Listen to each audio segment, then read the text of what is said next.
Welcome to the greatest podcast in sports betting entertainment. My name is Tanner Kern, certified G bona fide stud, and you can't teach that. In this right here, this is G Money Grant Mitchell. We are here breaking down basketball, football, everything you need to know about America's top two sports, and you can't teach that. Bada boom. Man, the people in the room, G Money Grant Mitchell, how you doing? I am going to Top Golf tonight, so I am ready. I'm in the mood. I'm invigorated, Tanner, because what's the point in going to the gym every day and lifting weights if I don't get to put it to use? I am a little worried that I'm going to strain something in my back because I'm getting up there in age now. I'm getting a little bit older, but I'm excited to have a fun time. And of course, the actual playoffs start tomorrow as well, so should be a fun weekend overall. I need you to drive safely there, Grant, because you're wearing your Georgia NASCAR racing team shirt. So drive safely tonight. That's really funny because, as you know, my girlfriend is from Georgia, and it was her idea that we go to Top Golf. So, yeah, a lot of Georgia drivers on the road tonight. Yeah, the Bulldogs. They love going fast. Yeah. What do you always say? Hungry dogs run faster. Hungry They drive dogs run faster too. The best. It's like 30 dudes just all driving, speeding, all this stuff. Kirby's has a hell of a team down there. He really does. I don't know how he's gotten away with it for so long. I do know, and I think I told you this. Apparently, the Athens Police Department has some sort of bonuses if they pull over football players. I don't know how it works. It's speculation, allegedly. Not trying to get sued, but even still, I don't know how he's kind of gotten away with it for this long. It probably started like the first few, they let him off and they're like, yeah, you're good. And then there was like 10 of them. It's like, all right, bonuses. We can't have this anymore. We can't be letting these guys off because they're football players. Speaking of the SEC, Grant, Nico, tough stretch for him going to the Big Ten now. Why would you ever leave Tennessee? Why? You're making $2 million at Tennessee, $2.5 million, whatever you're making, to be the quarterback at Tennessee in the SEC, the king of football. You're the king of your school. And now you're going out to UCLA where they don't even care about football. Well, I mean, his last name is Iamaleava, so maybe we should have seen this coming. For a while there, where it looked like, I don't know if you saw this, but BYU was getting in there. And we know BYU has money because they paid the record NIL amount for AJ Dibansa, the number one high school basketball recruit. So they had the money.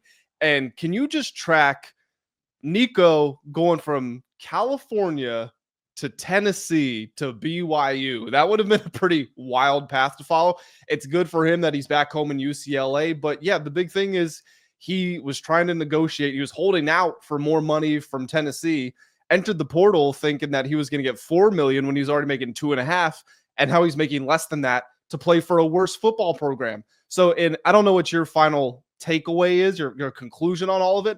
I think this is great for the sport, because the money was getting out of control and it took a school. Somebody needed to step up to the plate and say, look, you're good. We want you. We can't pay you what you're asking for. Tennessee did that. Nico fell on his face to a certain extent. And really, Nico's dad, who's representing him, Nico's dad fell on his face. And it's unfortunate it happened to Nico, but needed to happen.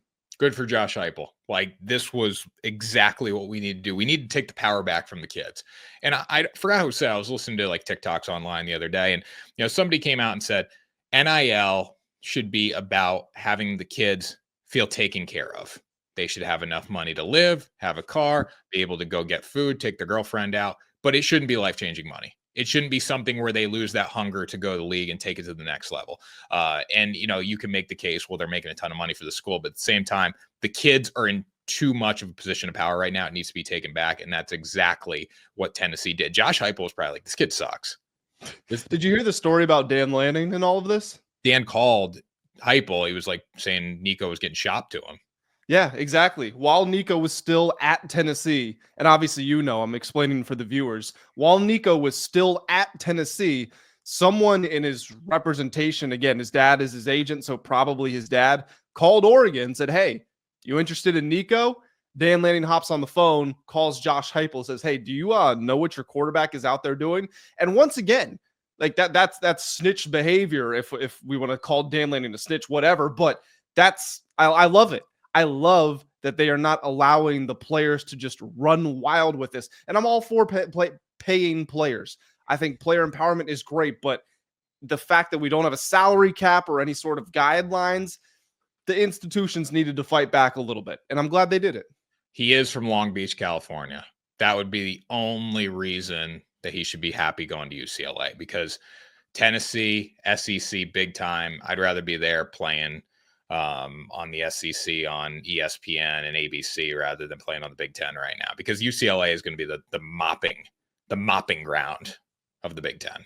I can't believe we have to say UCLA's in the Big Ten. It just doesn't sound right. Doesn't sound right. I missed the Pac-12, but what are you going to do? Oregon fits in the Big Ten. Like when you say, hey, Oregon's in the Big Ten, it feels a little more like it makes you feel some type of way. When you say UCLA and USC is in the Big Ten, it just makes you like, this is weird. College football stuff. We got NFL draft stuff coming up as well. And we got NBA betting picks going on. Yeah, we got a lot on today's show. But before we get into all that, make sure you guys go down to the links in the description below. First out, check out WSN.com, the World Sports Network, the #1 place to get betting promos, picks, articles, analysis. You're going to be a better if you go to WSN.com and check it out. Get the bonus bets, get the picks, take advantage of it. Second, you better smash that subscribe button right now. Absolutely hammer it on this show right now. We need the love, we need the subs, and you need to smash the button for us. Freaking Eminem this morning, Grant. Yeah, talking about picks, getting them on WSN.com like you mentioned. I know that you've been putting some great picks out there. I was in charge of the Mavs Kings play-in game. I said, forget the 4.5 points, take the Mavs outright for that plus 150, plus 160, whatever it was. And that game wasn't close. And we're about to go over some picks here as well. But even on the days we're not here, like Tanner said, WSN.com, you're going to get some great stuff over there. So we don't want to spend too much time on the play-in games tonight, because this show is going to last throughout the weekend, obviously, with our NBA picks and our football analysis and all that. But Grant, just real quick, Miami, Atlanta, who you taking and why? I'm taking the Hawks, taking the Heat, not the Hawks. The Hawks were 2-0 against the Heat at home during the regular season. But you know what? The Chicago Bulls were 3-0 against the Heat as well. And we saw what happened there again. That game wasn't close.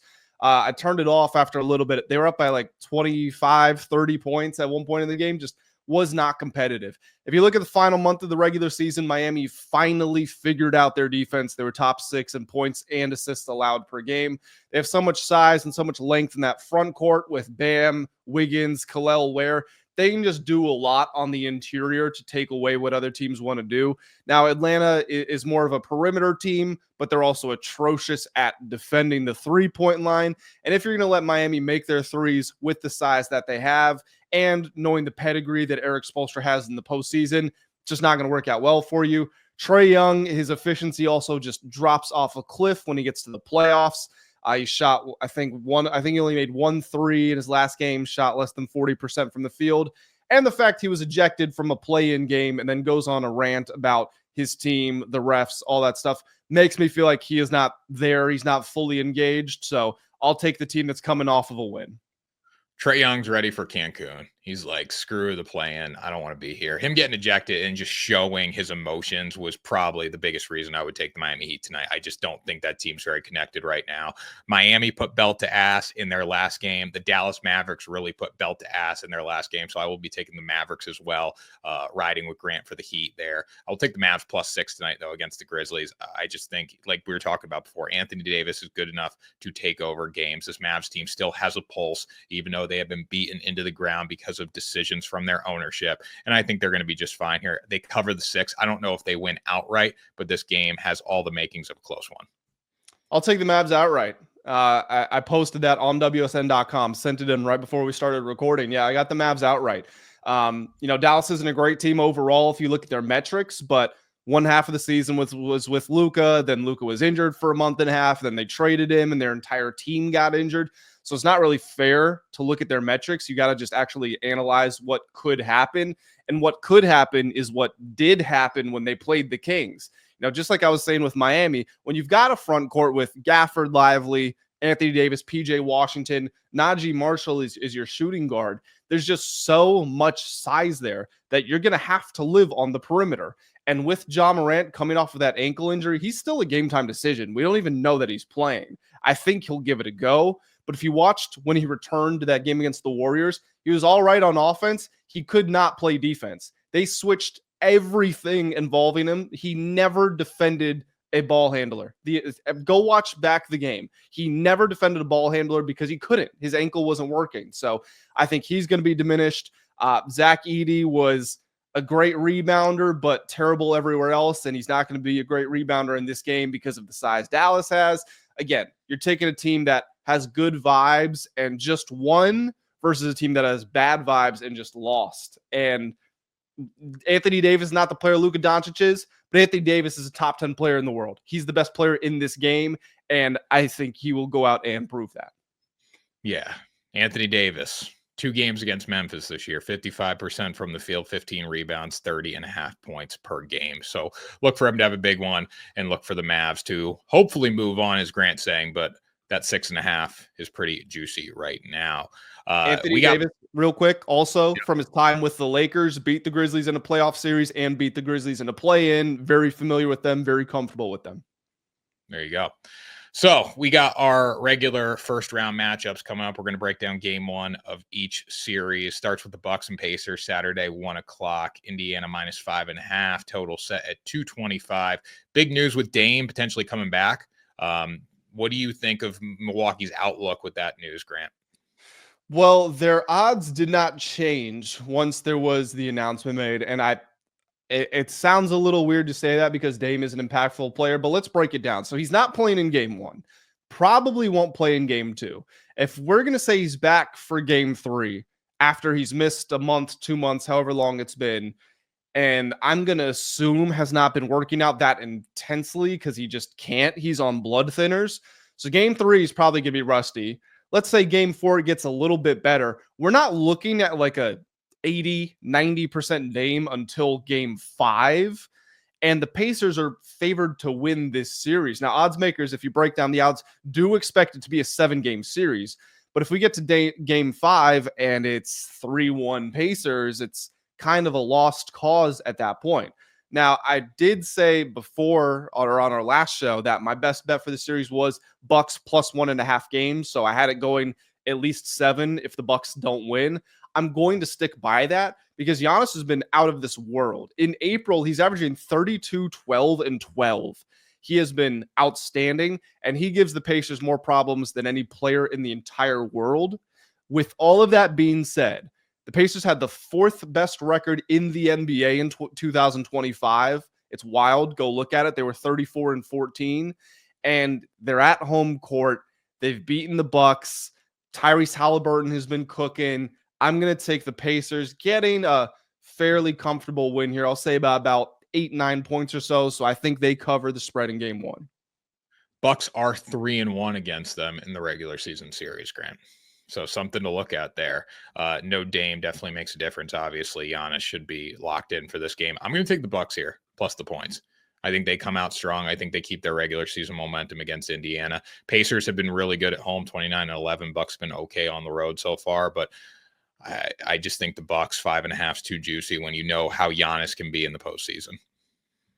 No, I mean, that's understandable. Again, I talked about this on the last show.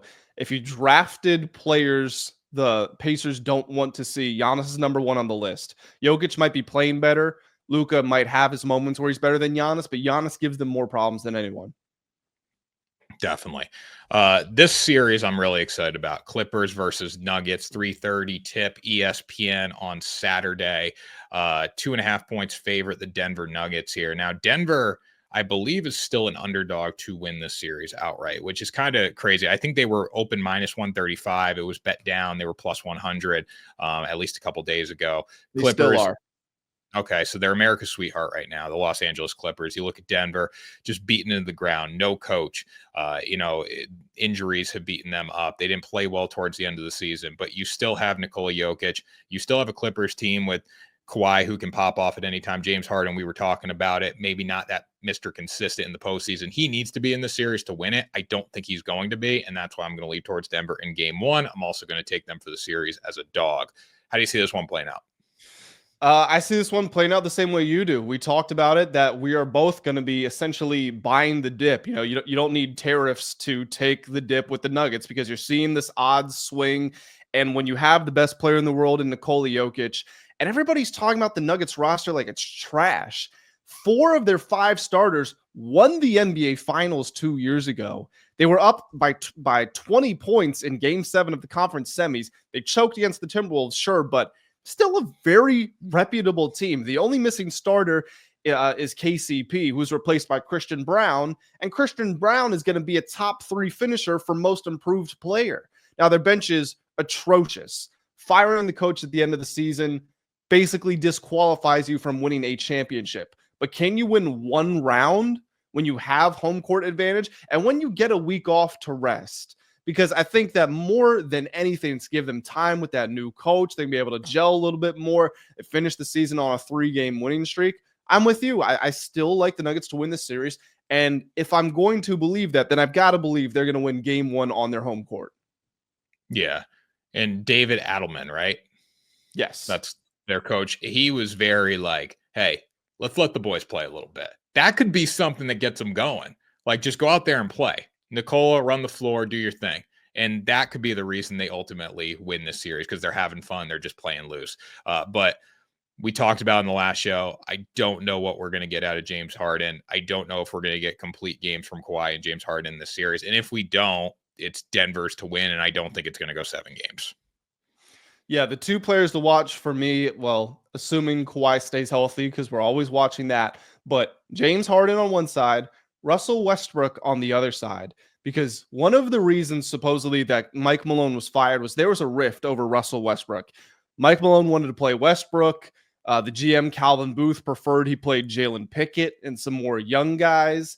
I want to know, what is David Adelman going to do? He did bench Russ at the end of the regular season, so maybe he is going to lean in that direction. And I'm not trying to tarnish Russ's legacy, because he's a first ballot Hall of Famer, but he has been just egregiously awful in the playoffs. He can't shoot better than like 35% from the field. And anytime you're in a close game, if he's on the floor, he will mess it up. So need to watch. I guess you're watching what Harden's performances are going to be, and then you're just watching, is Russ even going to be on the floor or not? Do you like Russ better or James Harden, if you had to pick? Harden, 1,000,000%. You do? I weirdly have a lot of confidence in Harden in these playoffs. And I know that goes against me picking the Nuggets, but I just feel like he's more bought in than he has been in however many recent years. I think for a while he was so great. He was winning MVPs, making all this money, that we know he was flying to Vegas to party. He was blowing $1,000 at the strip club every night. I think he's lost his athleticism, and he's almost had like a come to Jesus moment where it's like, I can't continue to not disrespect, but not give my 1,000% to this game to be great. And I think now he is giving that 1,000%, and it's why he's had such a bounce back year. He's probably going to be on an all NBA team, and nobody would have expected that. Russell Westbrook is so much more fun to root for. His personality is so much better than James Harden's. Not even close. Oh, okay. I thought you were asking me about who do I trust more in this series. No, I trust James Harden way more than Russell Westbrook. I'm just talking about from a guy I want to root for. I'd rather root for Russ. Yeah, I guess. But like I said, I like the Harden that I've seen this year. This year's Harden I can root for. All right, Grant. Well, the next series is your best series bet. You have the Pistons plus 2.5 for the spread. So that means they need to lose the series by 4-2 or less. Looking at this one against the Knicks are -7. What do the Pistons have to do just to win the series outright? And is that possible in your mind? Well, one thing they have to do is hope that Jalen Brunson either isn't 100% or maybe he just got there and he never quite finds his rhythm. Because if Brunson's 100%, we know Towns is 100%. They've got these other guys. The Knicks will win the series.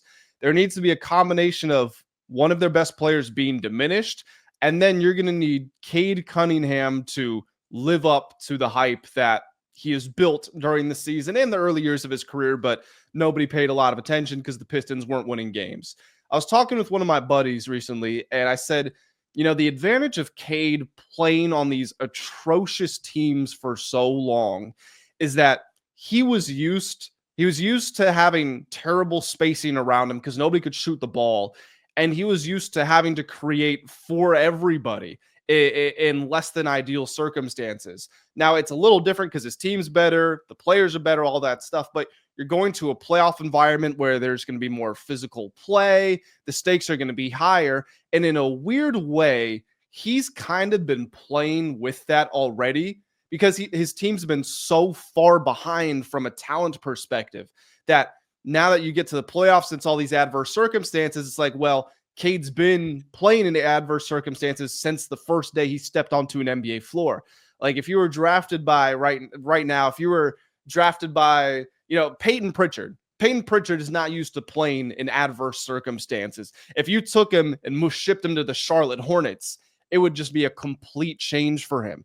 It's different when you get drafted to a great situation versus a terrible one. So I think Cade's going to have a good game. I trust him there. I also like the fact that he's probably going to spend time guarding Jalen Brunson, and he's more than half a foot taller than him. So even if he can't stop him, maybe he can slow him down a little, throw him off his spots. I would expect the Knicks to win this game. It's game one. They're at home. They've gotten rested, but I think it'll be close. I like the Pistons with the 7 points. I like the Pistons with the 7 points as well. Detroit played them close this season at times. The first game was a blowout. Second game, Pistons end up winning that. They won the season series 3-1. Yeah, they won the season series 3-1. They played them tough every single time in those wins. So I would say that they're going to cover the 7 points. These teams are very even when it comes to like points, field goal percentage, rebounds. It comes down to, is Jalen Brunson going to take it over? And if he does, there's a good chance New York covers that 7 late. But I think 7 points for a Pistons team that should have confidence coming into this one is definitely worthwhile. Again, my one fear, it's new playoff team. This team's gone from 0 to hero. How are they going to respond in the big moments? And this is going to be a big moment for them that they're not used to.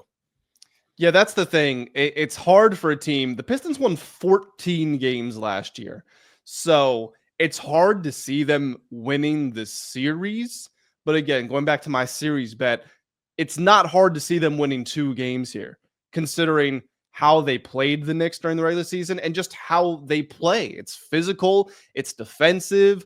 There's going to be lower scoring games. And when you have those lower scoring games, going back to the spread point here, the fewer points that are scored, the more valuable each spread point is. So if this game ends with a total of like 205, well, that 7-point spread looks a little different now. It looks like a 9 to 10-point spread. So that's another reason to go with the Pistons. It really doesn't matter who wins the series because they're coming to Boston next and they don't want Boston. So it doesn't matter. But we'll save that talk for a little later. First, Grant, we got to talk about your Los Angeles Lakers going against Minnesota Timberwolves. This is going to be a great series. It was funny. I don't know. Did you watch Starting Five on Netflix? No, I didn't. So there's a clip where LeBron's talking about being LeBron, like saying, I'm not giving it up because I'm still that guy. And then it cuts to Anthony Edwards. He's like, I look up to nobody in the league. And, of course I want to cross up LeBron because like who doesn't and all that. So I think this could be a really fun series between those guys. I think ultimately Los Angeles is the more talented team. We've talked about Anthony Edwards too. Like he has that dog in him, even though he came out and said, I don't want to be the face of the league. I just want to do my thing. But he is that guy. So I think he's going to be able to win some games in this series. I think it's going to be tight all the way through. I like the Lakers -4. I think it's a better way of going about this is just trying to get them to even money and live betting because there should be a time for that. But this is going to be a really fun game to watch. No, I'm with you on what you said there because even though I took the Lakers -1.5 games in the series, what I have remained steadfast in, I've been consistent in saying that I think it will be a very close 5 or 6 game series. I think they will be neck and neck the whole way of most of these games, and then the Lakers are going to pull it out in the end. So I don't know if they're going to cover 4 points, even though I have confidence in them to win. Am I going to bet Timberwolves +4 parlayed with Lakers money line? No, I'm not going to do that because the margin is so narrow. But like you said, this game starts 6-2. You might get the Lakers for -120, and that would be the time to take it like that. The reason I'm so confident in the Lakers is when you get to the end of the games, first of all, the Timberwolves are 23rd in the NBA in clutch rating, just overall. They've also not been good in clutch games against the good teams. And on the other side, when you have Luka and LeBron and Austin Reeves, you're just going to generate better offense in the moments where you need it the most versus the Timberwolves, who it's kind of like, let's give it to Ant and get out of the way. And you also got to keep in mind the Lakers this year held Anthony Edwards to 19 points per game in their last 3 matchups. The first matchup was on opening night. So if you just take that out, they held Ant to 27% three-point shooting, and his three-point volume was way down. So they did a good job defending him, made him take the shots he didn't want to, made him uncomfortable, made him inefficient. And even if the games are close, again, I boil back to it, that does not bode well for Minnesota's chances of winning in the final minutes. Yeah. And I mean, they got the starting lineup to compete: Rudy Gobert, Julius Randle, Jaden McDaniels, Anthony Edwards, and Mike Conley. But as you were saying before, like, Rudy Gobert is going to disappear at some point in this series. And it comes down to, as good as that starting lineup is, it comes down to what is Anthony Edwards going to do? Where with the Lakers, you can space out. Is it going to be LeBron's night? Is it going to be Luka's night? Hell, is it going to be Austin Reeves' night? You know, there's so many ways to attack them, and they've been so efficient late in games. And also, JJ Redick's a mastermind. So this is going to be a good series, but I do like the Lakers to not only win and cover in this one, but ultimately take the series in tight, brutal, physical matchups. You also got to remember, Julius Randle has been awful in his playoff career. Let me run you through his games. So his first playoff game ever is in 2021. He has 15 points, 12 rebounds on 26% shooting. Next game, 15 and 12 on 31% shooting. Next game, 14 and 11 on 13% shooting. He went 2 of 15 that game. Then he goes 23 and 10, 36%. 23 and 13 on 38%. So for the series, that's about 30% from the field. Actually, probably below it. Next series, 19 points on 35%, 22 on 40%, 11 on 20%. 7 points on 30%, 13 on 44%. Now we're in last year's playoffs. No, last year he was injured. We're in the year before that. He has his only good game of his playoff career, 25, 12, and 8. Then he goes 10 and 14 on 26%. 24 is a good game, 24 on 54%. And then the series ends with him going 15 and 11 on 21%. For his playoff career, he is shooting 34% from the field, 28% from 3. You cannot win with somebody playing like that. If he plays like that, the Timberwolves might get swept, no matter how good Anthony Edwards plays. So you need a solid series from him at the very least. You need your bench to win. You need Naz Reid and DiVincenzo and Nickeil Alexander-Walker. They got to outperform Gabe Vincent and Dorian Finney-Smith, because if they don't, then Minnesota has no chance. There you go. You heard it from the resident Lakers fan himself. Now, Grant, we move into the series that everyone cares about. The Orlando Magic against the Boston Celtics, Sunday, 3:30. Minus 13.5 in favor of the Celtics. Total set at 206. Low-scoring defensive battle, or do the Celtics just rail these guys? What do you think? Literally nobody cares about this series, Tanner. Not a single person. Everybody. Honestly, here's the thing. When I'm looking at the series, being serious now, when I'm looking at these series, I only really care about Clippers Nuggets is going to be fun. Timberwolves Lakers is going to be fun. Warriors Rockets. I'm not as interested in Warriors Rockets. That one doesn't do it for me like Timberwolves Lakers and Clippers Nuggets. I don't know how you feel about that. Those are the big two for sure. Those are the most interesting matchups where it's like legitimately every game is probably going to be competitive. I feel bad for the Orlando Magic that they need to play the Boston Celtics in a 7-game series, because this is a bad matchup for them. You got the Celtics who can just score at will. They can beat you in 15 different ways. Hell, we can run through Peyton Pritchard and we're still going to beat the Orlando Magic. How many games is the series going, Grant? Well, the series spread, I was just going to tell you, the series spread is minus 3.5 games. So like odds makers are saying it's over in 4 or 5. What's the odds on the 3.5? Plus 128 for that. And then the Magic minus 158 for plus 3.5 games. To win one game. Yeah. That's a pretty good deal. It is a good deal. It's difficult to sweep teams. You know, this could be a classic situation where Boston's up 3-0, and then it's like, why don't we just rest Jaylen Brown? Jaylen Brown probably won't even play this whole series, honestly. I think it would be smart of them to rest him for some games, maybe even rest him for the entire round. You could win this thing in 4 or 5 games without him. Yeah. I mean, that's pretty good. 3.5 for minus 158. Because again, it's so hard to sweep. And don't get me wrong, the Celtics are very capable of doing that. I mean, you're going to need a double-digit underdog to win outright one time, and this is when Boston turns it up. So nobody cares about the series, Grant. But if you had to pick a spread for Game 1, 13.5, which side are you taking? Lord have mercy. Minus 13.5. Yeah, because the Celtics are the balls, and you got Orlando fans saying we want Boston after they win a freaking play-in game. You got a different thing coming for them up in Boston.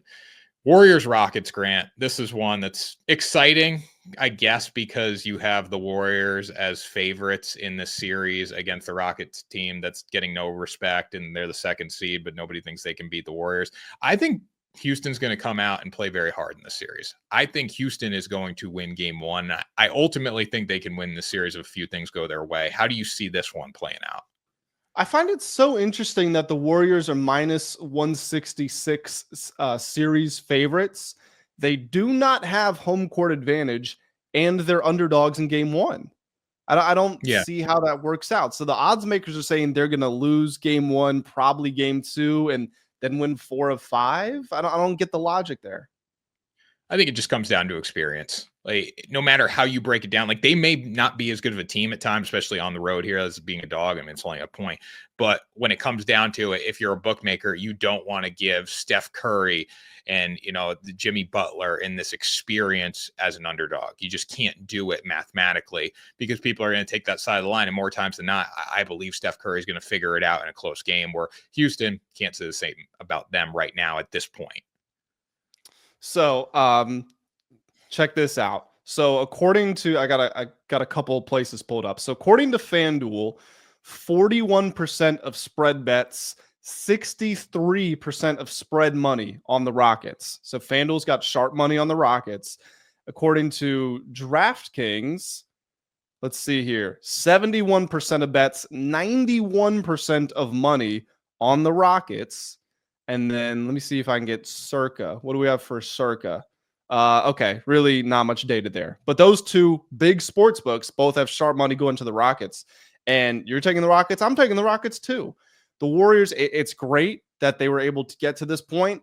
And I did say that I see them winning the series. But I guess the odds makers, even though I said I don't follow the logic, I guess I agree with them here. I think the Warriors coming off of that play-in run, they've basically been playing playoff basketball for a month now. Steph is banged up. Jimmy is banged up, even though they're both playing great. There's got to be some sort of mental fatigue that sets in at some point. And when you watch that Grizzlies game, again, Steph and Jimmy combined for 74 points, and it was a 2-point game with a couple of seconds left against a Grizzlies team that had not beaten a Western Conference team with a winning record since January. So now they're facing a rested, physical Rockets team with a great coach like Udoka. Yeah, I'd like the Rockets, and I will be betting them. And a chip on their shoulder, too. That's the biggest thing. Houston knows they're an underdog in this series, and that's kind of disrespectful to the second seed who had the second best record in the West. So it's just it's a spot where I think the Houston Rockets are going to come out and surprise some people. And I'm not saying that's the death of the Golden State Warriors. I think people thought the Golden State dynasty was over, and now it's starting to rebound a little bit with the Jimmy Butler signing and all that. But I still think this team is on the downhill trajectory, and this could be the series that kind of puts them under. Yeah, I don't know. I think the dynasty is over. I think it has been over. I think Jimmy Butler has clearly made the Warriors better, but I also don't think they're any more likely to win the championship with him than they were without him. I mean, if you've watched these Clippers, if you watched the Clippers game, if you watched the Grizzlies game, the Warriors have like 3 or 4 people on the floor that just don't want to shoot the ball. Gary Payton Jr. doesn't want to shoot it. Kevon Looney doesn't want to shoot it. Jimmy Butler doesn't want to shoot it. A lot of players out there, their goal, Draymond doesn't want to shoot. Their goal is just to find Steph. That's all it is. And it's not sustainable. When Harden was in Houston, when Luka was in Dallas, all we heard were the clips of Kobe saying that you can't win like that. You can't win with one player doing everything. The Warriors aren't at that level, but in terms of the importance to the offense that Steph brings, yeah, he is their lifeblood. He is their son. He's everything. And I don't think you win a championship like that. Now, how long do you think Steph Curry is going to play? How much So longer? he's 37. LeBron's longevity has distorted our views of players like Steph, who's 37, KD, who's 36, Jimmy Butler, who's 35. These guys should have been done by now. The fact they're still playing at the level they are is remarkable. And Steph, because he doesn't rely on his athleticism, probably can keep going for a while. Now, you've seen his numbers drop a little bit. That's partially because he's been playing fewer minutes and he also had less talent on his team, so defenses could focus in on him more.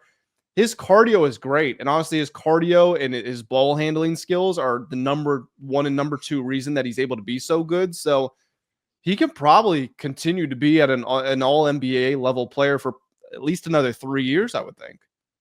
Yeah, I mean, Steph's a beast, and this is a series where he could take it over, but I just think the strength of the team with the Rockets and that chip on their shoulder is going to be a little too much for him here. So for a plus money, I think that's a good underdog bet, at least for a series. And then this game, take the favorite, and that is the Houston Rockets. Yeah, I agree. So, Grant, that does it for our NBA conversation. Any other thoughts on the NBA before we transition into some NFL draft talk? No. Actually, my final thought, I will say, I like the NBA scheduling. I think they did a good job with the scheduling. I like the order. Bucks, Pacers, Clippers, Nuggets, Pistons, Knicks, Timberwolves, Lakers. I think that's the correct order. If you can't put together a good day one playoff schedule, though, like you shouldn't even be in business. Yes, I agree. But sometimes I don't know when exactly these games are scheduled. I don't know who had a voice in all of it. I just like that it came out the way I had hoped for. You know, I can't stand, Grant, like What's the that? Celtics, for example. They play Sunday and then they don't play till Wednesday again. And this series is going to go 4 games. Like we're prolonging something that's just like, I wish we did it a little more like March Madness. And I know these NBA guys, these soft NBA dudes can't take that on their body. But these playoffs go so long. Like we're talking about this, like it's here, like NFL playoffs. It's 3 weeks. After 3 weeks, we know who's going to the Super Bowl. Like this, it's like just drags on for months. And I'm happy about that because we have a lot to talk about. But I also, by the end of the playoffs, I'm just like, the problem with the NBA, we kind of know what team is going to win each series. You know, these first ones are a little tough to predict, but we know it's going to be the Cavs and the Celtics in the East. Thunder up in the air, but obviously they're a heavy favorite. It should be Thunder, Lakers in the West. I want to get to that point in the playoffs where we can focus on what actually matters. I don't disagree, but I also think the disparity between the conferences is so strong. In the East, you're right. We know the conference finals already. We know it's the Celtics and the Cavs. With the Western Conference, we're talking about the 7 seed beating the 2 seed. We're saying that the 3-6 is probably the series of the playoffs, and if not, it's the 4 or 5. So I would agree with the East. With the West, I'm excited. I think every first round matchup is valuable, maybe aside from Thunder versus Grizzlies or Mavericks. I'm excited too for the West. I think the West is up in the air, but I got 10 days between games every time. That's the problem. I got to wait game 1 to game 2. I got to wait a week. It's tough. No, I get it. All right, Grant. So let's talk a little jersey retirement here just before we transition to where Shedeur Sanders is going to land and Aaron Rodgers news and all that. I think the jersey retirement is the most wild conversation we've ever had in college sports. Why is Shedeur Sanders? We've already talked about Deion favoring his kids, and now we're going to give it to a dude who went 13-12. I think he won 1 game in conference, and then we're going to let him retire his jersey. I see it for Travis. Travis is fine. He won the Heisman. Shedeur, we're pushing it a little bit. What do you think? Okay, so first thing I want to say is I don't like people saying Shedeur got his jersey retired, but Tim Tebow didn't, or this guy didn't, Joe Burrow didn't, whoever. I agree with that. Each school makes its own rules. There's not like a Hall of Fame committee that determines we are retiring the jersey number here. So if you have a problem with it, take it up with the hierarchy at that school. I can only focus on Colorado because this was Colorado's decision and it happened there. So Travis Hunter, sure. Okay. I would have to look. I don't know if Eric Bieniemy has his jersey number retired there. If Travis Hunter has his jersey retired, I would hope Eric Bieniemy does as well because, you know, what his importance, his legacy at Colorado. With Shedeur, because that's the big question. clearly from his play, it was not warranted. I mean, he didn't win a bowl game. He didn't win a national championship. He didn't win a Heisman, anything like that. Good player, great stats.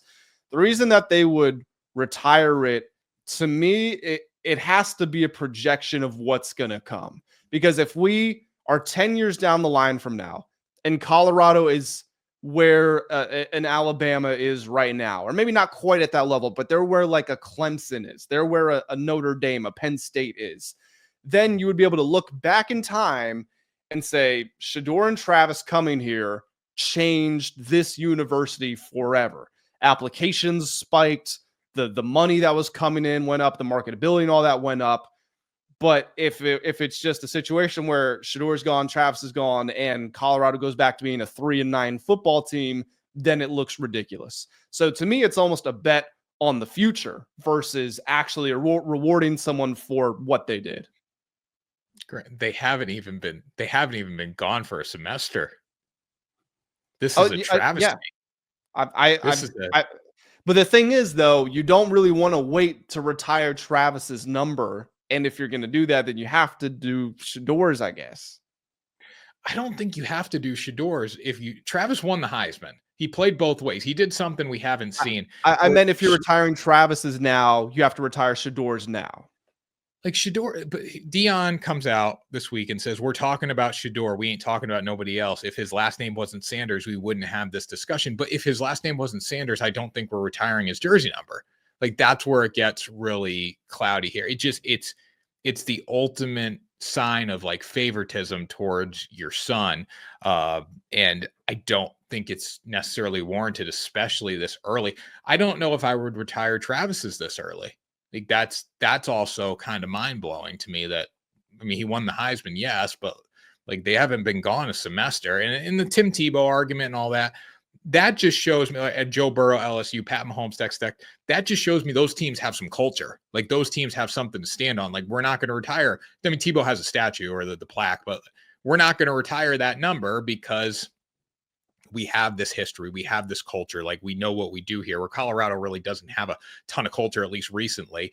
But it's just, it doesn't set a good precedent for anybody, I think, when you're getting that. Because there's going to be a quarterback that comes to Colorado and outplays Shedeur Sanders.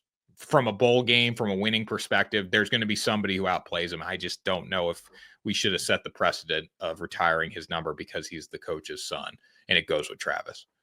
So I just looked it up, and Colorado they don't have Darian Hagan's jersey retired. They don't have Eric Bieniemy's jersey retired.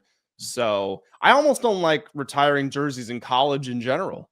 For a professional organization, I understand. In college, you want to give them a statue. You want to put their name in your ring of honor. I love all of that, but I don't think we should be retiring college numbers.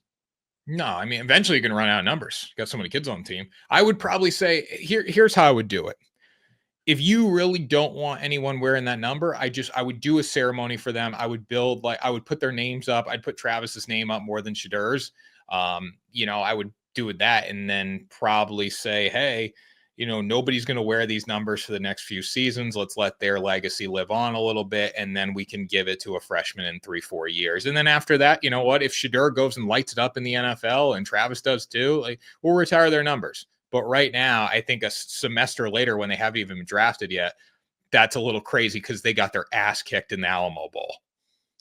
Well, so I guess one thing I would push back on what you said, going back to what you said before about Patrick Mahomes doesn't have his jersey retired. Well, why would he? Should a college retire somebody's number because they were great in the NFL, but if they didn't do much for that college? We're talking about them going 13-12 or whatever the record was. Mahomes was throwing 700 yards in a game. Remember that game with Baker? He was throwing 700 yards and they were going 5-7. So did Mahomes actually deserve to have his number retired at Texas Tech? Probably not. What did he do it? I mean, he did more than Shedeur did. Did he? Yes. What were Mahomes' college stats? He threw for 11,252 yards, 93 touchdowns, 29 interceptions. It's pretty damn good. And that's 3 seasons. I gotta look at their record. Which years was he there? He was there 2014, 2015, 2016. So they went 4-8, 7-6, 5-7. All right. So, but all right, they don't play defense in the Big 12, so don't forget that. So 32 games though. This is wild, Grant. In 32 games, he averaged 351 passing yards a game. I mean, that's kind of what Shedeur was doing at times, but still pretty crazy. I don't know. It's weird. I think None of them should have their jersey retired. Tebow should. I don't know if this Tebow he doesn't have his jersey retired. No, Tebow should. There's a few guys who should. I don't think Tebow should have had it retired right away. But you know, that's the world we live in.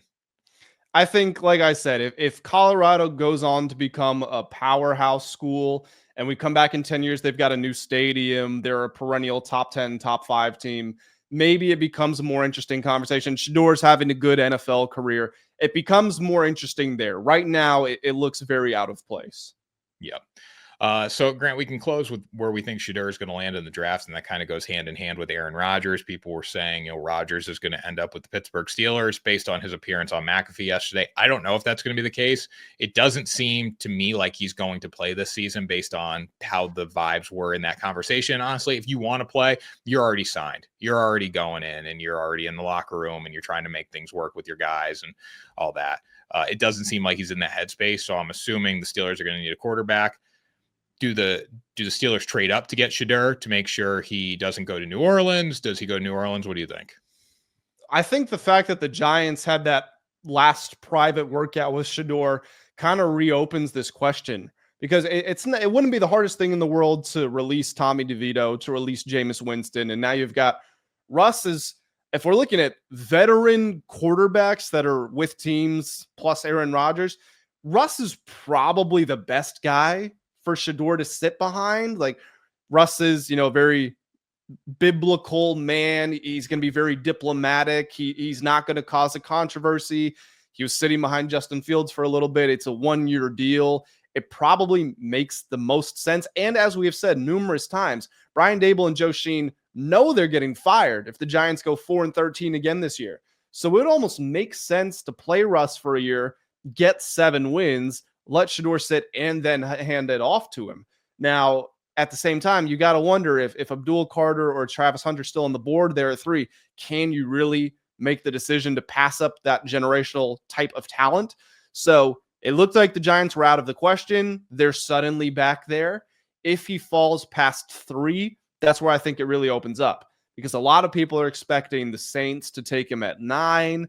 I think a lot of teams towards the top of the board would almost prefer to trade back, because as we've talked about, the strength of this draft is in the middle. So if you have pick number 6 and you can trade back for 12 and next year's 2nd or next year's 1st, that becomes very attractive. So I think really, if you're going to see a team trade into that top 10, it is probably going to be to try to leap the Saints at 9 to draft Shedeur. The Steelers, I can't really remember them getting aggressive to get a quarterback. If Shedeur's there at 20, I think they'll take him, but I think they're more likely in the Jackson Dart sort of sweepstakes. One team I guess I would throw out there is maybe the Colts, because I don't think they're confident in Anthony Richardson or Daniel Jones, but I don't know. I don't know, to be honest. I would still put my money on the Saints. Yeah, I would too. And Grant, you said something that's never going to happen in your little spiel there, and that's the Giants cutting Jameis Winston. I don't think they're ever going to get rid of Jameis. Jameis is already the face of the New York Giants, and he's the backup quarterback. I don't think Jameis is that bad of a football player. Like, I think Jameis could start for somebody. You know what you're going to get with him, though? You're going to get a lot of interceptions. You're going to get a lot of touchdowns. It's Jameis ball is nothing like it.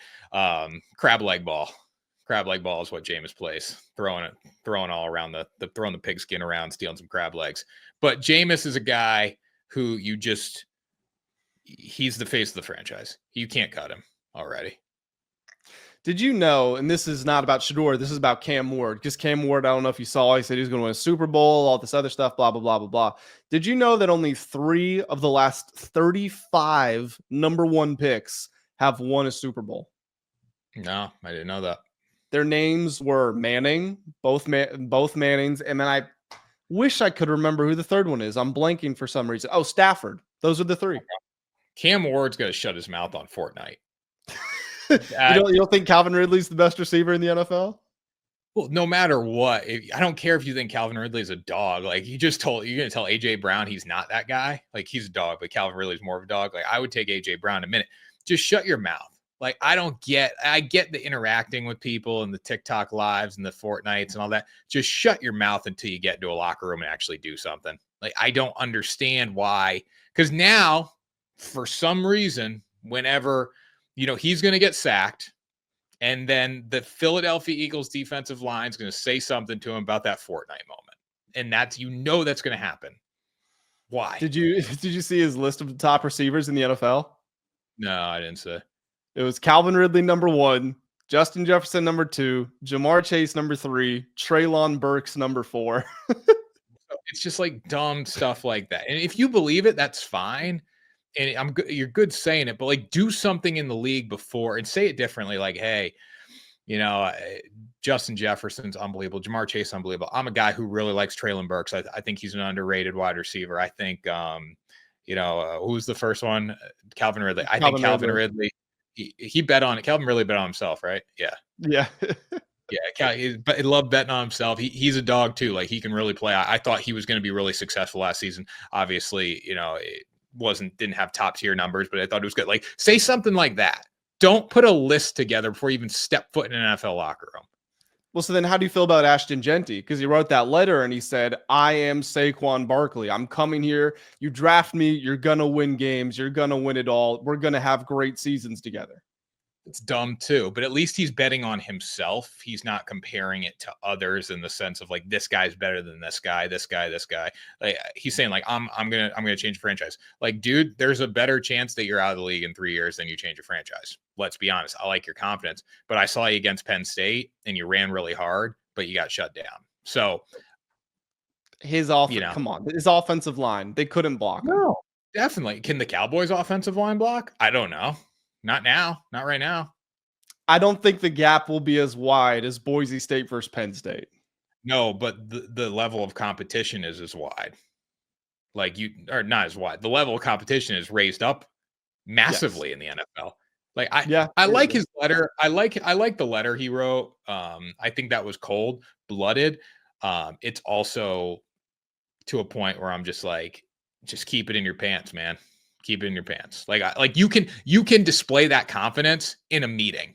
You look like an ass if it doesn't go well when you're writing in the Players Tribune. So if I'm saying should a team's only draft or trading the top 10 to draft Shedeur, do you think it's possible? Most people right now have Ashton Jeanty going 6th to the Raiders. Do you think it's possible somebody trades with Jacksonville to get him at 5? Potentially. But again, running backs aren't valued super high. Dan Campbell took a lot of crap for getting Jahmyr Gibbs early, but it worked out for him. Doesn't always work out with running backs. I always think of Todd Gurley. Like that was a dog in the league. He's not even in the league anymore. There's so many of those guys where the running backs fade. So I don't know if anyone wants to invest that early in a running back. Now for the Raiders with their quarterback situation, I highly recommend investing in a running back early. But you just don't know what you're going to get with these guys because they take such a pounding. I will say recent high running back draft picks have worked out. Bijan Robinson's pretty good. Jahmyr Gibbs is pretty good. Saquon's pretty good. You mentioned Todd Gurley, and his career ended very early, but he also had arthritic knees, and he won an Offensive Player of the Year.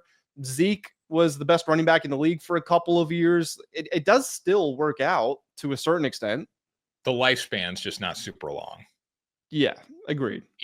Saquon's beating the odds, but name another running back who's beat the odds that long for Saquon. Like Saquon's towards the end. Derrick Henry. And again, 6'2". That's it though. The list ends there. Like Bijan, we don't know what Bijan's going to do in 3 years. We don't know where he's going to be at. Right now, he looks great, and you're going to get good use for the rookie contract. But after that, I don't know what we're going to get. We're a receiver in a passing league. That might mean more. I agree. But this is also a weak receiver draft, so I guess that weighs into it too. Yep. Anyways, Grant, those ride the line for Friday, April 18th. We rode this morning. We did ride. Just like I'm riding over to Topgolf later. Like you said, full speed ahead, Georgia gear. The Georgia Bulldogs NASCAR team. Yeah. Grant, I wonder if they have any sort of racing team down there. Yeah, that their football team's a racing team. They go fast. They love going fast in their sports cars, Grant. But anyways, take us out of here. Guys, that's going to do it for this episode of Ride the Line. Tanner and I appreciate you all being here. Please hit the subscribe button, hit the like button. If you made it this far, then we deserve it. It takes 2 seconds. Jump in the comments. Let us know about your favorite picks for the NBA playoffs, and let us know who you want your team to draft in the NFL draft next week. Until next time, we will catch you all in the next episode of Ride the Line.